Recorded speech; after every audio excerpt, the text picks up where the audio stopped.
Gold trusted gold buyers మీరు తాకట్టు పెట్టిన బంగారాన్ని విడిపించి ఈ రోజు ఉన్న మార్కెట్ ధరకు కొనబడను. Welcome to iDream media. So అందరికీ వినాయక చవితి శుభాకాంక్షలు. వినాయక చవితి అనగానే అందరం సంబరంగా జరుపుకుంటూ ఉంటాము. అయితే ఈ వినాయక చవితిలో వినాయకుడికి నైవేద్యంగా సమర్పించే ప్రతి పదార్థము, పత్రి, వీటి వెనక చాలా సైంటిఫిక్ రీజనే ఉంది. సో మనం ఖచ్చితంగా నివేదించాల్సిన పదార్థాలు ఏంటి, ఎటువంటి ప్రసాదాలను నివేదించడం వల్ల మనకి స్వామివారి అనుగ్రహం కలుగుతుంది, అసలు దీని గురించి ఋషులు మునులు ఏం చెప్పారు, దీని వెనుకున్న ఆరోగ్య రహస్యం ఏంటి, వివరాలు తెలుసుకుందాం. మనతో పాటు ఉన్నారు ప్రముఖ vegetable therapist and sun spiritual society founder Vikramaditya Guruji గారు. గురూజీ నమస్తే అండి. సూర్యోస్మి తల్లి, వినాయక చవితి శుభాకాంక్షలు. మీకు కూడా వినాయక చవితి శుభాకాంక్షలు. గురువు గారు, వినాయక చవితి అనగానే మనము చాలా సంబరంగా జరుపుకుంటూ ఉంటాము. అయితే దీంట్లో ఖచ్చితంగా పత్రి సమర్పించాలి, కుడుములు, ఉండ్రలు లాంటివి నివేదించాలి, కొన్ని రకాల వెజిటబుల్స్ కూడా పెట్టాలి దేవుడికి నైవేద్యంగా అంటారు. అంటే దీని వెనక ఇలా చెప్పడం వెనక, మునులు ఋషులు ఇలా చెప్పడం వెనక సైంటిఫిక్ రీజన్ కూడా ఉందంటారు. ఈ స్టీమ్డ్ ఫుడ్, సో ఇలాంటి పత్రి సమర్పించడము, కొన్ని రకాల పండ్లు లాంటివి సమర్పించడం వెనక అసలు ఏం రహస్యం ఉంది, ఖచ్చితంగా వేటిని మనం ప్రసాదంగా నివేదించాలి? హైందవ సంస్కృతి సాంప్రదాయాల్లో ప్రథమంగా వినాయక చవితికి ఇచ్చినటువంటి ప్రాధాన్యత చాలా ఉత్తమంగా ఉంటుంది. అంటే మనిషి మనుగడ అభివృద్ధి పదం వైపు, జ్ఞానం వైపు వెళ్ళటానికి దోహదం చేసేటువంటి వ్రతకల్పం ఇది వినాయక చవితి. ఇది మనకి భాద్రపద మాసంలో చతుర్థి తిథి చవితి నాడు ఈ కార్యక్రమాన్ని ప్రారంభిస్తారు. సహజంగా భాద్రపద మాసం మొన్న అమావాస్య తర్వాత పాడ్యమితో మొదలైంది. పాడ్యమి, విధియ, తదియ, చవితి అంటే 4వ దినం.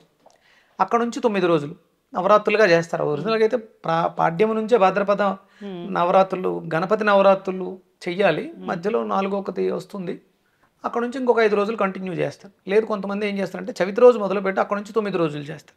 అంటే విశేషంగా ప్రతి నెలలోనూ మొదట వచ్చేటువంటి 9 రోజులు చాలా ప్రధానమైనటువంటివి అని చెప్పడానికి నవరాత్రులు.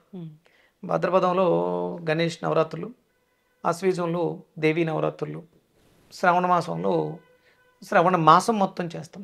ఇక్కడ కూడా మనం మాసం అంతా కూడా నిర్వర్తించాలి.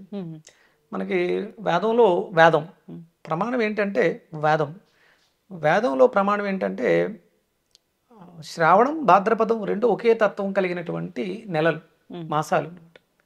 ఈ మాసాల్లో తీసుకునేటువంటి ఆహారం మనకి దోహదం చేసేదే ఉండాలి.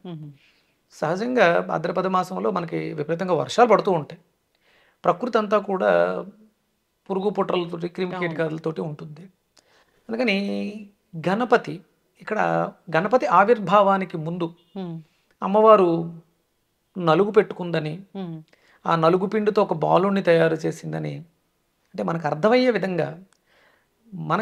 విధంగా ఈ కథని చెప్పడం జరుగుతుంది కథల రూపంలో. పురాణాలు, ఇతిహాసాలన్నీ కూడా వేదం నుంచి సంగ్రహించి ఋషులు మునులు ఇప్పుడున్నటువంటి మానవాళికి అర్థమయ్యే రీతిలో కథలుగా మార్చారు. వీటిలన్నింటినీ పుక్కిట పురాణాలు, కథలు, ఇవన్నీ ట్రాష్, ఇవన్నీ జరగలేదు అని మాట్లాడుతుంటారు. ఇక్కడ చెప్పే ప్రతిదీ కూడా శక్తికి సంబంధించింది. ఒక బాలుని తయారు చేసింది అమ్మ, శనగపిండితో నలుగు పెట్టుకుంది. ఆవిడ దేవత, మానవతావరం కాదు. ఆవిడికి దేహమే లేదు. నలుగు ఎలా పెట్టుకుంది, శనగపిండితో ఎలా పెట్టుకుంది, పసుపు, ఇవన్నీ ఎందుకు మాట్లాడారు అంటే ఆటమ్స్, అణువులు పరమాణువులతో కలిగినటువంటి ఆవిడ దానిని నలపడం ద్వారా వచ్చిన, అంటే అణువులు పరమాణువులతో కలిసి ఉన్న దాని శరం మీద దొరికితే వచ్చేది ఏంటి అర్థం, అదే వస్తుంది మళ్ళీ. దాంతో ఒక రూపాన్ని తయారు చేసింది.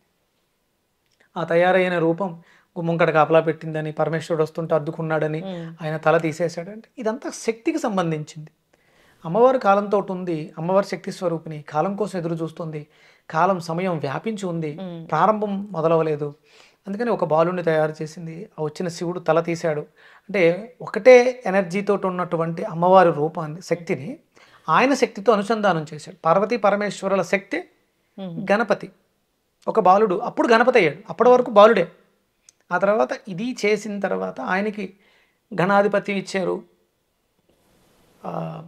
అంటే దేవతలు, ఋషులు అందరూ వచ్చి మమ్మల్ని రక్షించడానికి ఒక నాయకుడిని మాకు కావాలని చెప్పేసి అన్నప్పుడు, ఎవరైతే ముందు ముల్లోకాలు తిరిగి వచ్చి ఇక్కడికి వస్తారో వాళ్ళకి ఆధిపత్యం ఇస్తాను అంటే దాని అర్థం ఏంటి?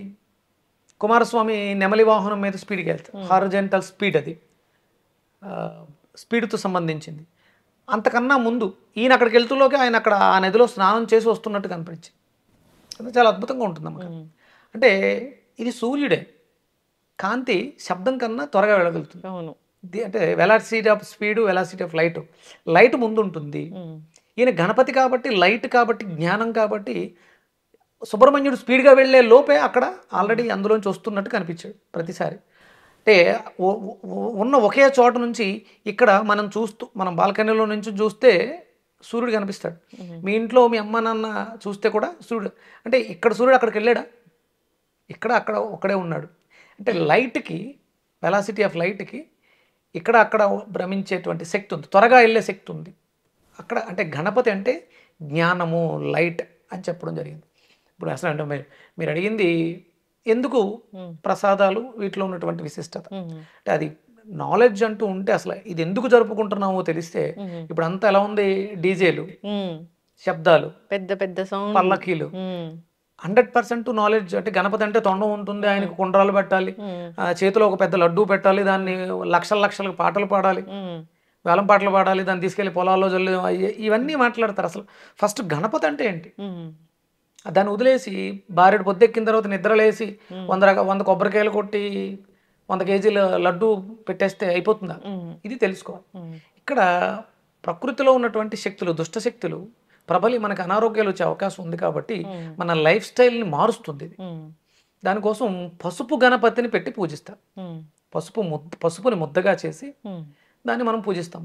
ఆడవాళ్ళు పసుపుని రాసుకుంటారుగా, అంటే ఆడవాళ్ళు కొంచెం సెన్సిటివ్గా ఉంటారు, వాళ్ళకి రిప్రొడక్టివ్ ఆర్గాన్స్ బాగుండాలి కాబట్టి వాళ్ళు కంపల్సరీ కాళ్ళకి, చేతులకి, మొహానికి పసుపు రాసుకోవాలి. ఇక్కడ శాస్త్రీయత అది.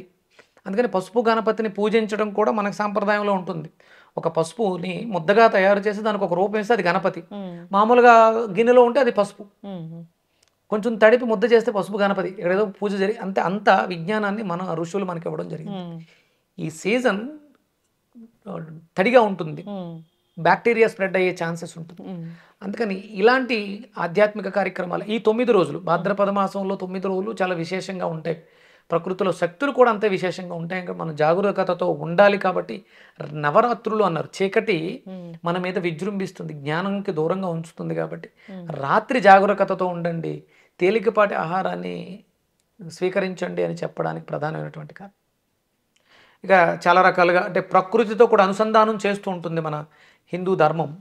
అంటే చాలామంది ఇది సింధు నాగరికత, హిందూ కాదు, భారతదేశంలో ఉన్న వాళ్ళందరం ఒక ఆచారాన్ని, ఒక జీవన విధానాన్ని అనుసరిస్తున్నాం. దానికి మనం హిందూ అని పేరు పెట్టుకున్నాం. ఇది సనాతనమైనది, వేదం చెప్పబడింది. ఇక్కడ వాడేటువంటి ఏకవింశతి అంటే చాలా ఉన్నవన్నీ కూడా ఔషధాలే. కొన్ని సందర్భాల్లో అవి మారుతుంటాయి. ఇప్పుడు ఈ శ్రావణ భాద్రపద మాసాల్లో ఉన్నటువంటి రోగాలకు ఉపయోగపడేటువంటి ఔషధము గుణాలు కలిగినటువంటి మూలికల్ని, అంటే ఉత్తరేణి, మారేడు, గరిక, అపామార్గ, ఇలా చాలా రకాలు ఉన్నాయి. 21 ఏకవింశతి. వీటిల్ని మనం భగవంతుడికి నివేదన చేయడం, అంటే వాటిని మనం కనీసం స్పర్శించిన, ముట్టుకుంటే ఆ వాటిలో ఉన్నటువంటి పాజిటివ్ మనలో ప్రవేశించి ఇమ్యూనిటీ, వ్యాధి నిరోధక శక్తి ఇంప్రూవ్ అవుతుంది. అక్కడ పెట్టేటువంటి కుడుములు, ఉండ్రాళ్ళు, బెల్లంతో తయారు చేసినటువంటి ఉండ్రాళ్ళు, బియ్యం పచ్చెనగపప్పుతో చేసినటువంటి కుడుములు, ఆవిరితో ఉండేవన్నీ అన్ని స్టీమ్డ్ ఫుడ్డే పెడతారు. అంటే వడలు, గారెలు ఇవన్నీ కూడా పెట్టేస్తుంటారు, కానీ ఆయనకు అవసరమైనది మాత్రం ఇదే. వరిపిండికి ప్రాధాన్యత ఎక్కువ ఇచ్చి వరిపిండితో తయారు చేసినటువంటి పదార్థాలను ఎక్కువ పెడుతూ ఉంటారు.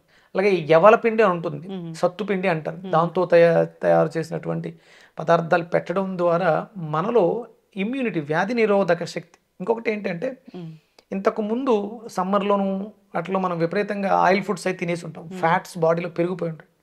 ఆ ఎక్స్ట్రా ఫ్యాట్స్ని, లివర్ని డీటాక్స్ చేయడానికి ఇక్కడ మనం ఎక్కువ కాన్సన్ట్రేట్ చేస్తాం. ఆవిరితో వండినవి తినడం వల్ల లివర్ డీటాక్స్ అవుతుంది. లివర్ ఎప్పుడైతే డీటాక్స్ అయిందో మనిషి ఆరోగ్యం చాలా బాగుంటుంది. అందరికీ కూడా మ్యాక్సిమం లివర్, ఫ్యాటీ లివర్కి సంబంధించిన డిసీజ్ ఎక్కువ బాధపడుతున్నారు, లివర్ క్యాన్సర్స్ అనుకోవచ్చు. దానికోసమే మనకు వచ్చేటువంటి పూజలు, వ్రతాలు. ఇందులో గరికకి చాలా ఇంపార్టెంట్ ఉందమ్మా. ఉన్నట్లో అంటే బాగా ఇష్టం అంటారు.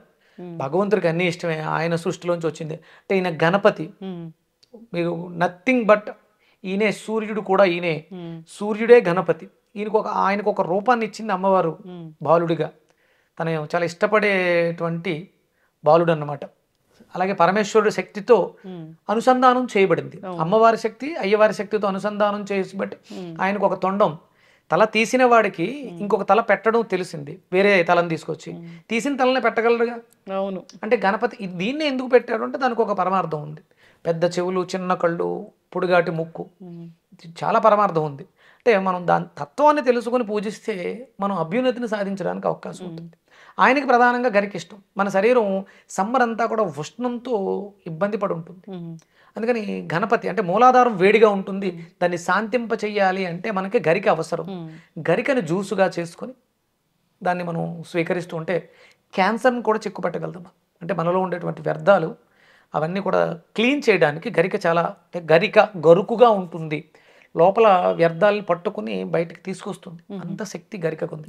చలువ చేసే గుణం అధికంగా ఉంది. విపరీతమైనటువంటి వేడి, యూరిన్ ఇన్ఫెక్షన్స్, యూరిన్ మంట, వీటితో బాధపడుతున్న వాళ్ళకి గరిక చాలా అద్భుతంగా పనిచేస్తుంది. గరిక కషాయం, గరిక కషాయం కాదు, మీరు పచ్చిగానే తీసుకోవాలి. అంటే ప్రకృతిలో మానవుడు తప్ప ప్రాసెస్ ఇక ఏ జీవి ప్రాసెస్ చేయదమ్మా.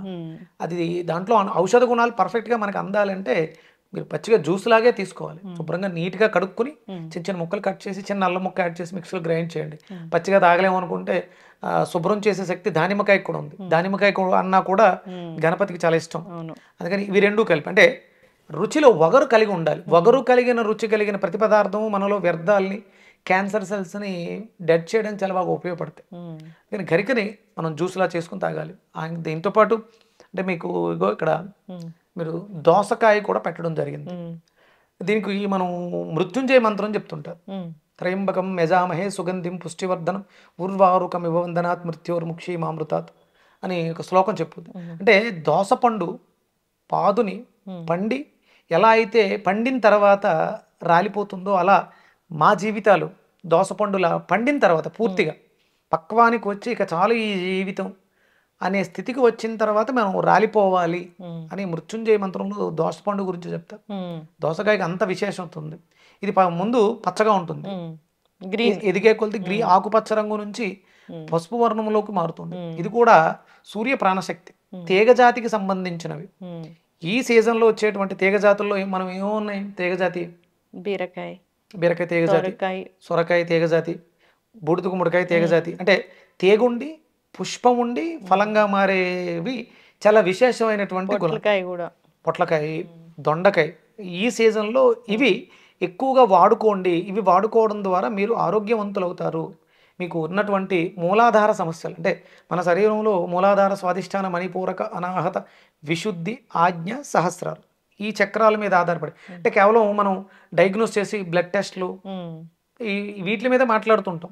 ఇవి కాకుండా అసలు ముందు ఫస్ట్ మనసు చెడిపోతే శరీరానికి రోగం వస్తుంది. మనసుని బాగు చేసుకోవడానికి ఉపయోగపడేవి. ఇప్పుడు మనం వాడే మెడిసిన్స్ మనం ఏమి చెప్పినా అవన్నీ ఫిజికల్ బాడీకే తప్ప మెంటల్ బాడీకి కానీ ఎమోషనల్ బాడీకి కానీ ఎలాంటి ఉపయోగం ఉండదు. ఇవి తీగజాతికి సంబంధించినటువంటి కాయగూరలు కానీ ఆకుకూరలు కానీ మనకి మానసికమైనటువంటి ప్రశాంతతను కూడా ఇస్తాయి. మాంసాహారం విరుద్ధం అని ఎందుకు అంటున్నాం అంటే అది మనసును పాడు చేస్తుంది. తిన్నప్పుడు రుచిగా ఉంటుంది నోటికి, కానీ మెదడును పాడు చేస్తుంది. దానివల్ల రోగాలు ఇంకా ఎక్కువ అవుతాయి. ప్రస్తుతానికి తగ్గినట్టు అనిపించవచ్చు, రిపోర్ట్స్లో మార్పు వచ్చవచ్చు, మనకి రిపోర్ట్లు కాదు ప్రమాణికం, సిమ్టమ్స్. అందుకని ఏంటంటే ఇలాంటి సాత్వికమైనటువంటి ఆహారం, గణపతి నవరాత్రులలో మనం ఉపయోగించే ప్రతి పదార్థము కూడా మనకి ఆరోగ్యాన్ని చేకూర్చేది. అందుకని గణపతిని ఆరాధిద్దాం. తేలికగా జీర్ణం అయ్యేటువంటి ఆవిరితో వండిన పదార్థాలు, కాయగూరల్ని భుజిద్దాం, ఆరోగ్యంగా ఆనందంగా జీవిద్దాం. ఎస్, అంటే చాలా రకాల నైవేద్యాలు సమర్పిస్తాము. ఖచ్చితంగా ఈ నైవేద్యాలు సమర్పించాలి అంటే దాంట్లో ఆవిరితో చేసిన కుడుములు, ఉండ్రాళ్ళు, బెల్లం వేసి చేసినటువంటి బెల్లం పాకం పట్టి ఈ కుడుములను అందులో వేస్తారు, బియ్యం పిండితో చేసిన అవి. అలాగే దోసపండు, గరిక మాత్రం ఖచ్చితంగా కంపల్సరీ. గరిక, గణపతి అనగానే మనకు గుర్తొచ్చేది గరికే. అది మన మూలాధారం, అంటే మూలాధారం హీట్ ఎక్కువ ఉంటుంది. అందుకని దాన్ని శాంతింప చేయడానికి మనం గరిక, మనం గరికగడ్డలు అంటే గడ్డుల్లో చాలా రకాలు ఉంటాయి. అందులో గరిక అనేది కొంచెం మనకి చెప్పులు లేకుండా నడిచినప్పుడు పాదాలకి స్వాంతన ఇస్తుంది, చల్లగా ఉంటుంది, మనలో ఉన్న వేడిని లాగేసుకుంటుంది. ఇవి మనం భగవంతుడికి, అంటే భగవంతుడు తినడం కోసం కాదు, అవి మనకి కూడా సౌలభ్యాన్ని ఇస్తాయి కాబట్టి ఇవన్నీ మనం భగవంతుడికి సమర్పిస్తూ ఉంటాం. సమర్పించడము, వాటిని మనము స్వీకరించడము వల్ల లాస్ట్లో అంటే ప్రీవియస్ ఋతువులో ఎలాంటి ఆ సీజన్లో మనం ఎలాంటి తప్పులు చేసామో అవన్నీ కరెక్ట్ అవుతాయి.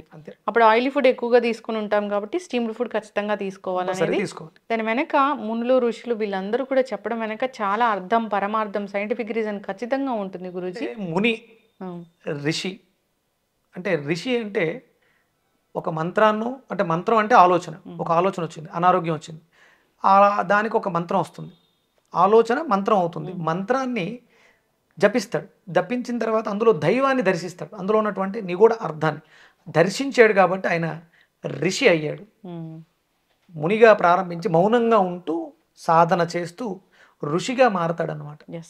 ఋషి అంటే ఇక అల్టిమేట్ ఒక స్థితికి వచ్చి ఇది చెప్పాడు అంటే ఆయన ఋషి. ఇప్పుడు నేను ప్రాణిక్ హీలింగ్లో ప్రాక్టీషనర్గా ఉన్నాను, అర్హటిక్ యోగిగా ఉన్నాను, ముని కాదు యోగి, సాధనలో ఉంటాను. అష్టాంగ యోగము, ప్రాణాయామం, ప్రత్యాహార, నేను వేసుకునేటువంటి వస్త్రం, ఇవన్నీ కూడా చాలా నియమబద్ధంగా అష్టాంగ యోగం చేస్తూ ఇక్కడ నుంచి ఈ పరమహంస ఈ స్థితి నుంచి నెక్స్ట్ లెవెల్కి వెళ్తాం. అక్కడ నుంచి ఋషిగా, అంటే ఋషులు అవ్వాలంటే మంత్రాన్ని పట్టుకుని అందులో ఉన్నటువంటి గుణాలని, ఇప్పుడు మనకి గణానా అంత్వా గణాపాతిగ్గం హవామహే కవిం కవీనా ఉపమస్త్రవస్తవం జ్యేష్ఠరాజం బ్రహ్మణాం బ్రహ్మణస్పత్ ఆనశృణ్వన్నోతిభి సీద సాధనం. అందులో కవులకు కవి, ఋషులకు ఋషి, బ్రహ్మ ఆయనే శక్తి కలిగిన వాడు అనేదాన్ని సాధనలోకి వెళ్ళినప్పుడు అందులో మంత్రంలో ఉన్నటువంటి దైవం దర్శనమిస్తుంది. అది నేనుగా మారతాను. గణానా అంత నేను, నా చుట్టూ కొంతమంది ఉంటారు, వాళ్ళందరికీ అధిపతిగా ఉంటాను. నేను కవిత్వం చెప్పగలుగుతాను మాట్లాడేటప్పుడు. భగవంతుడు ఎక్కడో లేదు, నాలో ఉన్నటువంటి భగవంతుడు బయటకు వస్తాడు, సాధన ద్వారా వస్తుంది. ఎవరికైనా ఒంట్లో బాగాలేదు, ఏం పర్లేదు, ఇగో ఇది తీసుకోండి తగ్గిపోతుంది అంటే దీంట్లో సహజంగా శక్తి ఉంది. నేను చేసిన సాధనలోంచి కొంత శక్తి యాడ్ అవుతుంది. ప్రాణిక్ హీలర్ని కదా, అర్హటిక్ యోగి, సాధనలో ఉన్నాను. ఇది ఇలా ఎప్పుడైతే టచ్ చేశానో దీని పవర్ 100, నా పవర్ 100 కలిపితే ఇది 200. ఇలా అంటే పూర్వం ఇచ్చేవారు, అది తీసుకుని స్వీకరిస్తే వాళ్ళలో కాస్మిక్ ఎనర్జీ పెరిగి రోగ నివారణకి కావలసినటువంటి ఆలోచన, మళ్ళీ ఆలోచన వస్తుంది. అయితే ఇది ఔషధం అయిపోతుంది, పనిచేస్తుంది. లేదు, ఒక మంచి డాక్టర్కి వెళ్ళడానికి మీకు దారి దొరుకుతుంది. చక్కగా చెప్పారు గురువుగారు. ఈ గణపతి నవరాత్రుల్ని, ఈ వినాయక చవితిని మీరు చెప్పిన విధంగా, అంటే పాతకాలంలో మునులు ఋషులు ఏ విధంగా జరుపుకోవాలని చెప్పారు, ఎలాంటి నైవేద్యాలు సమర్పించాలి అని చెప్పారు, ఎలాంటి మంత్రాలు జపించాలని చెప్పారు, ఆ విధంగానే చేసుకొని అందరూ హెల్తీగా ఉండాలని కోరుకున్నాం, ఆ స్వామివారి ఆశీస్సులు పొందాలని కోరుకున్నాం. చాలా చక్కటి ఇన్ఫర్మేషన్ గురువుగారు, ధన్యవాదాలు. సూర్యోస్మితలే. And for more videos, please subscribe to iDream. Please subscribe to iDream. Please subscribe iDream. And please subscribe to iDream. For more videos, subscribe to iDream. please like, share and subscribe to the channel. Congratulations, iDream. Subscribe to iDream. Subscribe to iDream. So subscribe to iDream Media. iDream team andarki huge congratulations. Please subscribe iDream Media. Please subscribe to iDream. Subscribe iDream. Please subscribe to iDream. iDream అంటే నా కళల ఛానల్ను subscribe చేసుకున్న నోరు తిరుగుతలేదు, మీరైతే గంట గుర్తు కొట్టండి. For more such videos, please subscribe to iDream. Subscribe to iDream. Please subscribe to iDream. Please subscribe iDream Media. Please do subscribe to iDream. Please subscribe to iDream Media. For best entertainment and information, please subscribe iDream. And don't forget to subscribe to iDream.